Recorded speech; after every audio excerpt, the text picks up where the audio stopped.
Let's download and open the file called SmartArt. Let's go to the insert, and then in the illustrations group you'll see there's SmartArt, and we can have lists, we can have processes, cycle, hierarchy, relationship, matrix, pyramid, picture, even office.com. Click on list. We've got a whole bunch of SmartArt items that we can use here, same as with processes. And if you hover over these items, you will see that we have random names, circle arrow process, a repeating bending process. We can have a life cycles.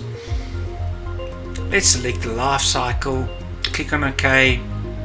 The image appears.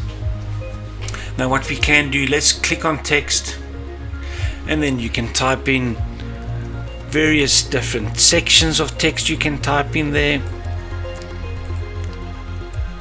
Great.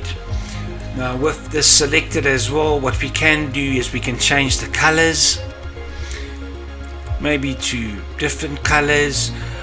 We can even go into our SmartArt styles, and on the drop down list just going to hover over them, and you can see how it changes the SmartArt style as well. And you can really decide which ones you want to be using.